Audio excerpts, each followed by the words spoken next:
일하는 목사 언약에 충실한 황창원입니다. 다들 잘 계시죠? 요즘에 제가 탈모가 왔는지 예, 머리숱이 너무 많이 빠지고 머리숱이 별로 없습니다. 좀 걱정이 돼요. 일을 하면서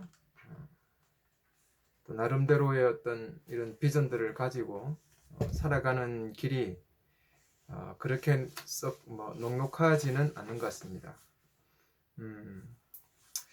나름대로 생각을 가지고 그 생각을 또 이루어 간다는 것도 참 쉽지는 않은 것 같아요.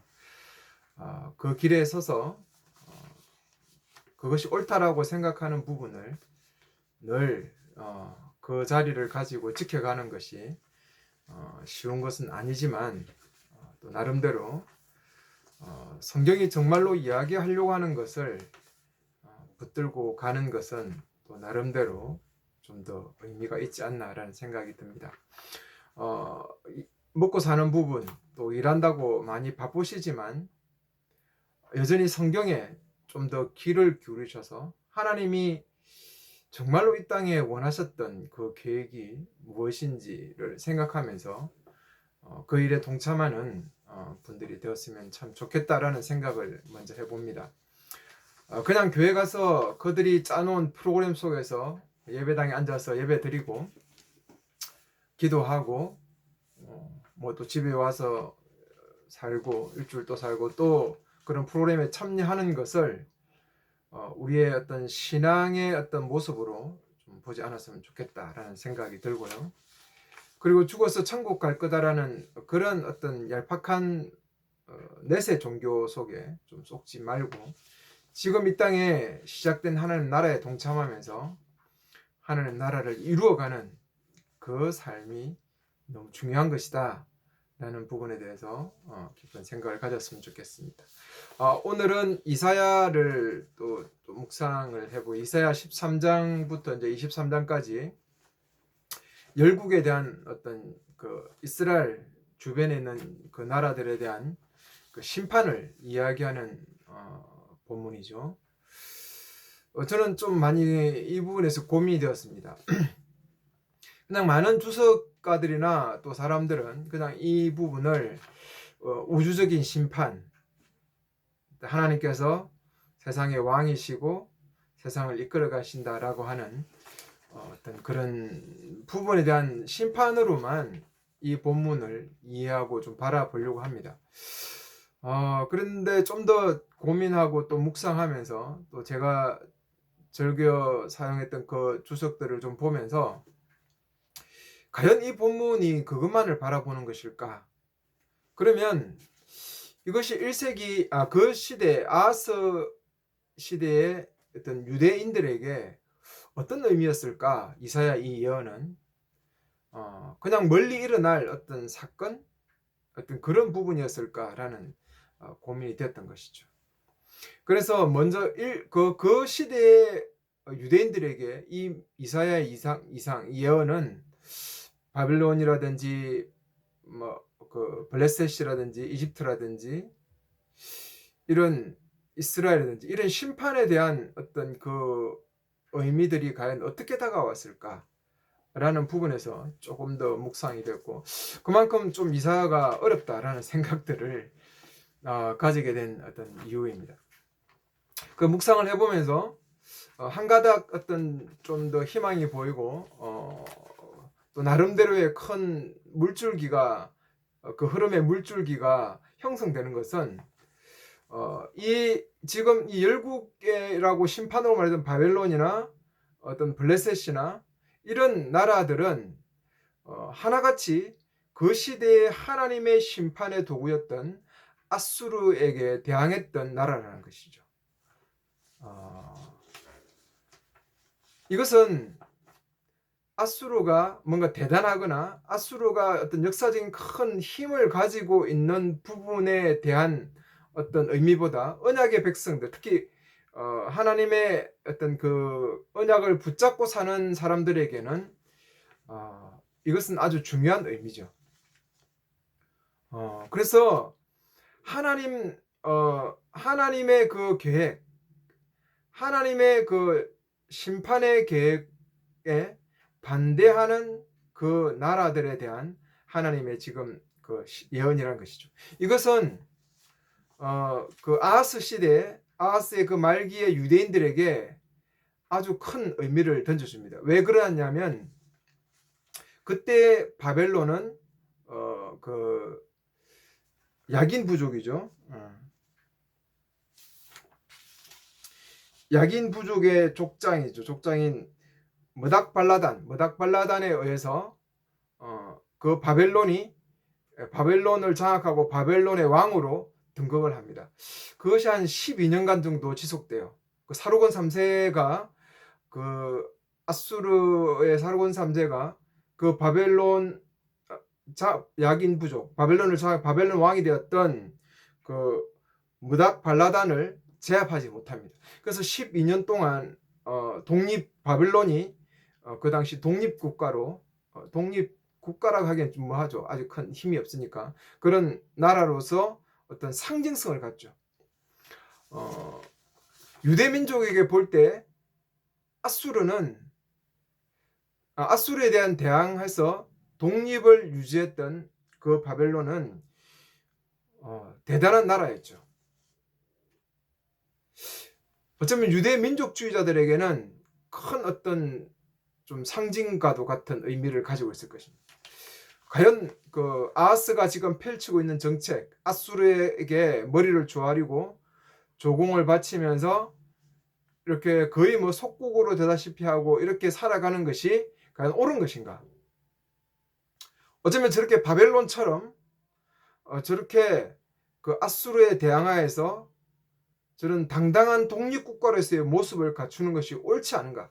그리고 자신의 이웃이라고 생각했던 이웃 국가 옆에 있는 한 민족이라고 생각하는 이스라엘은 철저하게 실패하고 망하죠. 이런 모습을 보면서 바벨론은 그 지역, 즉 아수르에게 대항하려고 하는 그 민족들에게 아주 그 상징적인 의미가 있죠. 위엄과 권위를 가지는 어떤 상징과도 같은 아수르에 대항하는 상징과도 같은 그런 나라였죠. 그래서 블레셋도 이게 참여하고 아마 사마리아도 참여하죠. 이집트도 참여하게 되고.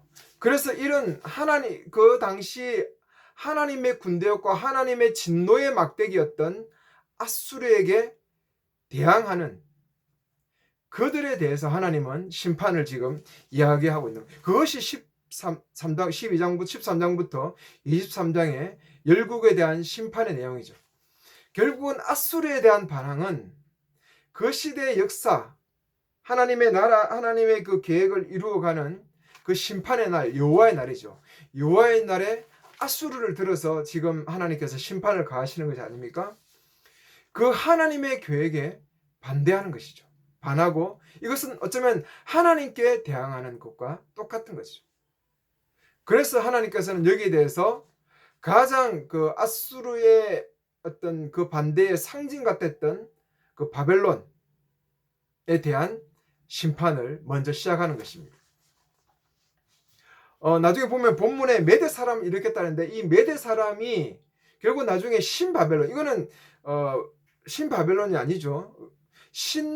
후 바벨론이죠. 후대 바벨론의 전성기가 있지 않습니까? 나라를 세우고 아수르를 멸망시키고 나라를 세웠던 바벨론 그 바벨론을 무너뜨렸던 메대라는 이 사람이 등장하니까 저는 여기에서 좀 의심이 되었죠. 이런 큰 물줄기로 가지고 가는 게 옳은 것 같은데 또 메대 사람 거의 뭐 530 몇 년도죠. 아주 뭐 몇 세기 후에 일어날 그 메대 사람들이 바벨론을 치는 이 본문이 기록됐으니까 이것은 그냥 일반적인 예언의 모습을 갖추는 것이 아닌가라는 생각을 갖게 됐죠. 그런데 좀 더 관심을 가지면서 그 메대라는 부분은 한 나라로서의 어떤 큰 힘을 가지고 바벨론을 무너뜨렸던 그런 페르시아 바사라는 나라보다는 그 당시 뭔가 그 아수르의 속국이 된 하나의 어떤 그런 개념 속에 있는 메대인들이 일어나서 그 당시 바벨론을 도와주고 있던 엘람이라든지 그 이웃 나라들을 괴롭혔던 그 메대를 이야기하는 거죠. 아직 뭐 큰 나라를 세워서 바벨론을 정복하는 그 시대의 개념으로 보기보다는 아하스 시대의 어떤 그런 역사적 배경을 가지고 이 본문들을 보는 것이 좀 더 제대로 된 본문이겠다라는 생각이 들고, 그것이 그 아하스 시대의 유대인들에게 주는 하나님의 메시지가 아닐까라는 생각이 듭니다. 이렇게 가장 그 아수르의 하나님의 도구였던, 심판의 도구였던, 여호와의 날의 도구였던 아수르에게 대항해서 독립국가로서의 당당함을 보여줬던 이 바벨론, 이 바벨론의 위엄과 이 영광, 이것이 옳은 것이 아니다. 오히려 지금 아하스가 속국 정책을 펴고 있으면서 그들에게 머리를 조아리고 가는 것이 오히려 하나님의 뜻이다 라고 하는 것을 더욱더 선명하게 보여주시는 거죠. 하나님의 심판의 날이 시작된 겁니다. 지금은 은혜의 날이 아니라 심판의 날입니다. 이스라엘과 유다 백성이 모세의 언약에, 다윗의 언약에 충실하지 않았기 때문에 오는 심판의 날이고, 또한 그 주변 국들에 대해서도 하나님께서 심판을 하시는 날이죠.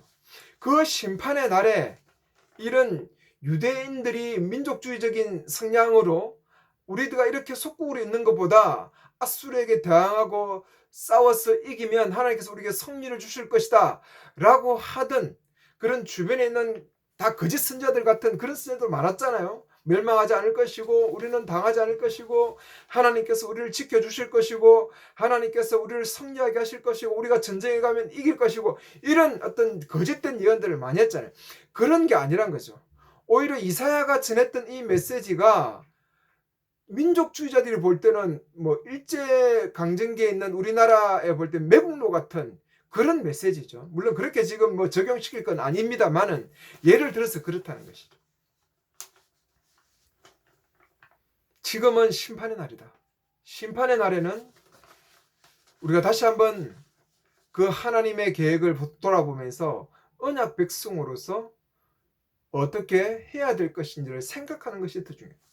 이 심판의 날은 정말 납작 엎드려야 되는 것이죠. 근데 여기서 또 하나 좀 짚고 넘어가고 싶어요. 이 본문을 그대로 오늘날 적용해서 만약에 우리가 일본에게 그때 속국으로 돼 있을 때 이렇게 그 나라를 되찾기 위한 운동을 하는 것이 잘못되었다, 그렇게 하는 것이 옳지 않다라고 또 적용하면 이건 잘못된 겁니다. 로마서 13장입니까? 권력자들에게 순종하고 복종하고 라고 하니까 그때 권력자들이 누굽니까? 로마 아니에요, 로마? 그러니까 예수님께서 이야기하던 부분은 그럼 이스라엘은 독립운동이 잘못됐다는 이야기죠.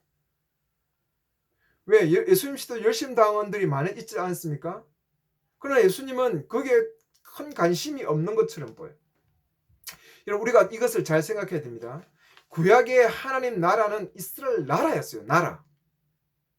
한 나라를 온전하게 바르게 세워서 하나님 나라로 세워서 그 이스라엘 주변국들에게 하나님이 어떤 하나님의 어떤 그 정체성, 하나님의 속성, 그리고 하나님 나라의 그 정신을 보여주는 것이었죠. 그래서 그 당시에 나라가 중요한 것입니다. 나라적인 의미로서 가는 것이지, 이제 예수님의 새언약 시대에 그리고 오늘날 교회 시대에는 나라라는 특징이 중요한 게 아니에요. 우리 나라가 하나님 나라가 아니잖아요. 일본이 아수르가 아니잖아요. 하나님의 도구도 아니고. 여러분, 그 당시 예수님 시대에 이제 유대인들이 하나님 나라가 아니에요. 예수님의 새 나라가, 새 언약 시대가 시작돼요. 이제는 예수 그리스도의 피와 그 몸을 통해서 하나님의 언약에 참여한, 새 언약에 참여한 교회를 통해서 하나님의 나라를 펼쳐 가시죠. 그래서 그런 적용들을 가지고 오늘날 시대에 민족들에 대한 어떤 지도자들에 대한 부분이나, 그리고 우리나라를 성시화하자느니나 우리나라가 어떤 하나님의 나라로 만들자거나, 이러한 부분은 좀 성경을 계시의 발전적인 의미에서 왜곡되게 바라보고 지금 내 상황에 그냥 너무 맞추려고 하는 그런 인위적인 적용점이 될 수 있다는 것입니다. 그래서 또 이런 어떤 나라적인 부분에서 설명할 때 우리가 또 오해할까봐 제가 또 이 부분을 잠시 좀 언급합니다. 계시의 발전들을 우리가 항상 생각해야 되고 새 언약 시대에 하나님의 나라는 하나님의 나라의 언약 백성은 교회입니다. 그래서 교회가 중요한 거예요. 교회가 예수 그리스도의 피와 몸은 그래서 성찬식이 교회 모임에 제일 중요하죠. 그것을 항상 의미 있게 다루어야 됩니다. 그 속에 참여한 하나님의 백성들이죠. 우리가 하나님 나라로서의 그 일을 해갈 때 어떤 국가적인 성시화 운동이 지금 뭐 우리나라에서 뭐 예배 드리고 뭐 모여서 하는데 그건 솔직히 말하면 정치적인 쇼죠. 쇼. 교회는 물론 나라에 대해서 비판할 건 비판해야 됩니다. 그러나 교회가 오히려 그런 정치적인 색깔을 띠는 것은 옳지 않습니다. 교회는 가난하고 연약한 자들, 공의와 정의가 실현되는 일에 교회가 더욱 동참하고 하나 되고 실제적으로 교회는 그 헌금을 통해서 평균케 하는 원리들을 실천해가는 공의와 정의가 온전하게 펼쳐지는 그런 공동체를 만들어 가서 세상에 보여주고 그리고 세상의 약자들과 함께하는 것이 교회의 더 옳은 온전한 모습이 되는 것이죠. 그 점을 항상 좀 명심했으면 좋겠습니다. 그래서 13장에 이 바벨론이 먼저 등장합니다. 바벨론은 그만큼 그 역사적인 의미가 있었고 그리고 바벨론은 어떤 문화와 종교적인 어떤 색채가 그 어떤 하나의 나라의 가치를 가지는 개념에서 바벨론은 아주 큰 종교적인 문화적인 힘을 가지고 있었어요. 그 함무라비에 의해서 바벨론이 수도로 정식 채택되고 그리고 그 힘을 가졌던 바벨론은 그 아하스 시대에도 바벨론의 영향력은 대단했습니다. 그 시대에 그 뭐 아수르의 왕이 되든 아수르 뭐 사르곤이든지 사네비라든지 이런 왕이 될 때 그들이 바벨론이 왕이 될 때 했던 즉위식 아벨입니까? 아벨의 손을 잡고 하는 어떤 그 형식이죠. 그 어떤 왕이 되는 형식들을 그대로 즉위식에 사용하게 되고 주변의 많은 나라들이 왕이 될 때마다 그 바벨론의 즉위식을 그대로 가지고 그 신에게 절하는 이런 풍습들을 가지고 있었습니다. 그만큼 문화와 정치, 종교가 가지는 힘이 그의 나라의 가치 아닙니까? 그 당시에는. 그만큼 바벨론이 어떤 큰 위엄과 어떤 그 권위를 가지고 있어 큰 나라로서 그 당시에는 아수르에 의해서 하나의 부족과 같은 그런 힘없는 나라였지만 그런 의미를 가지고 있었죠. 그리고 어떤 성경적인 큰 흐름에서 바벨론은 결국은 하나님을 대항했던 바벨탑을 세웠던 곳이고 그리고 계시록의 바벨론 그 당시에 계시록에서 말하는 바벨론은 로마죠. 로마 엄녀 로마고 결국 세상의 정신이지 않습니까? 그런 큰 의미에서 바벨론이 먼저 등장하는 거예요. 근데 뭐 이런 의미보다 제가 볼 때 이사야가 바벨론을 먼저 등장시킨 이유는 바로 이겁니다. 바벨론이 아수르에게 대항하는 어떤 그 상징과 같았던 독립의 상징과 같은 그 위엄과 영광을 가지고 있었기 때문에 바벨론을 제일 먼저 좀 하는 것이 아닌가라고 그렇게 생각합니다. 그래서 보면 13절에 아모스의 아들 이사야가 바벨론의 그런 어떤 짐이면 여기서 짐이라고 표현하지만 고통이죠. 고통을 바라보면서 하는 이야기였죠. 벗어진 산 위에 깃발을 세우고 소리질러 군대를 소집하고 손을 흔들어 바벨론의 기종문으로 기종문이라는 것은 이 바벨론의 문 앞에 이제 직결하는 것이죠. 뭐 하기 위해서? 이들을 징벌하기 위해서 군대들을 모은다는 의미입니다. 그래서 여기서 보면 지금 2절부터는 깃발을 세우고 소리를 질러 군대를 소집하고 나의 분노가 치밀어 이와의 징명들에게 명령하는데 나의 용사 나의 사랑스러운 투사들을 부른다라고 하죠. 하나님께서 이제 바벨론을 징벌하시고 온 그 주변에 아수르에 대항해 일어났던 하나님의 계획에 반하는 그들의 나라들에 대해서 하나님께서 심판을 위해서 투사들을 부르죠. 이 산 저 산에서 웅성대는 소리를 들으라. 이제 군대들이 소집하니까 막 몰려오는 것이죠. 많은 사람들이 모이고 나라들이 떠도는 소리를 들으라. 여러 민족들이 모였죠. 연합군들이 모인 겁니다. 그래서 만군의 여호와께서 이제 군대를 사열하시고 먼 땅이고 하늘 끝에서도 오죠. 먼 땅이라는 것은 그건 아수르이기도 하고 그리고 그 당시 메대 나라가 되겠죠. 하늘 끝에서 하나님의 군대도 참여하는 성전이란 것이죠. 물론 하나님의 군대가 뭐 직접 참여했다는 의미보다 지금 이런 하나님의 군대를 모으고 하나님께서 아수르에게 고통을 주기 위해서 짐을 지우기 위해서 지금 군대를 모으고 지금 사열하고 이제 막 전쟁을 일으키려는 그런 아주 어떤 공포스러운 그런 어떤 시점이라는 것이죠. 야훼의 징벌의 채찍이 되어 야훼와 함께 온다. 너희들은 통곡하여라 라고 이제 이야기합니다. 통곡하는 날이죠. 바벨론은 지금 독립해서 떵떵거리며 자기가 대단한 민족인 것처럼 나라인 것처럼 이야기하지만 통곡이 나고 야훼의 날이 다가온다고 해서 전능에서 너희를 파멸시키러 온다라고 했죠. 파멸시키러 오니까 다 어떤 사람 맥이 풀리고 모두 겁에 실려있고 허둥대고 괴로워하는 정말 그 강한 군대 앞에서 두려움에 떨게 될 것이라는 것이죠. 해산하는 여인과 같은 고통을 느낄 것이다 라고 이야기하죠. 그 얼마나 엄청난 고통이겠습니까? 그죠? 서로 눈이 희둥그레서 쳐다볼 뿐 얼굴만 다르고 몸서리치는 야훼의 날이 온다고 지금 이사야가 예언하고 있습니다. 아수르에게. 바벨론. 그만큼 지금 강력한 하나님의 심판이 다가오죠. 격분과 분노가 치밀어서 땅을 잿더미로 만들어버리고 죄인을 불살라버려요. 하나님의 그 계획에 반대하는 상징과 같았던 아수르에게 하나님께서 이렇게 말하죠. 하늘의 별들과 삼성의 성전은 빛을 잃고 해도 뜨는 침침하고 달 또한 밝지 않냐. 이것은 뭡니까? 어두워지는 거죠.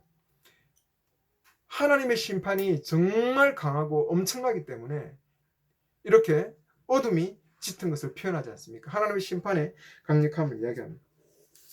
잘난 체 하는 자들이 자랑을 꺾어버리시고 우쭐거리는 폭군을 끌어내는 바벨론이 얼마나 어떤 자랑했겠습니까? 아수르에 대해서 독립을 선언하고 그 12년 동안은 정말 사르곤 3세가 거기에 그들을 장악하지 못하고 그들을 이기지 못했을 때 그들이 이웃 민족들에게 받는 부러움이라든지 하나님의 그 심판의 맞대기였던 아수르에게 대항해서 승리했던 그들의 우쭐됨이죠.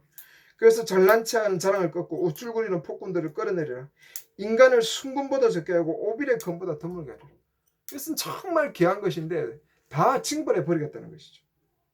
내가 하늘을 흔들며 땅에 진동하며 제자리에서 밀려 땅이 진동하고 이건 하나님의 심판의 강력함이야. 지진 땅이 흔들리고 이런 뭐 별들이 떨어지고 이런 것은 실제적으로 뭐 지진이다 뭐 이런 부분보다 하나님의 그 심판의 엄중함을 이야기하는 거겠죠. 그날은 만군의 여호와께서 노하시어 당신의 분노를 터뜨리신 날인데 그들을 쫓기는 사슬처럼 사슴을 쫓아가듯이 그리고 목자 없는 양이 목자가 없을 때는 이거는 뭐 온 사방에 먹잇감이고 다 흩어져 버리죠. 뿔뿔이 제 궤를 돌아오고 제 고장으로 달아나리라. 눈에 띄는 대로 찔러 죽이고 잡히는 대로 칼에 맞아 쓰러지리라. 그들 어린 것들이 눈앞에서 박살나고 집은 틀리고 안에는 각들. 이거는 전쟁의 참혹함입니다. 전쟁이 일어나면 이런 일이 일어나죠. 이런 참혹함들이 바벨론에게 임하겠다라는 것이죠. 이제 나는 메대 사람을 부추겨서 이 메대 사람을 부추긴다는 것은 나중에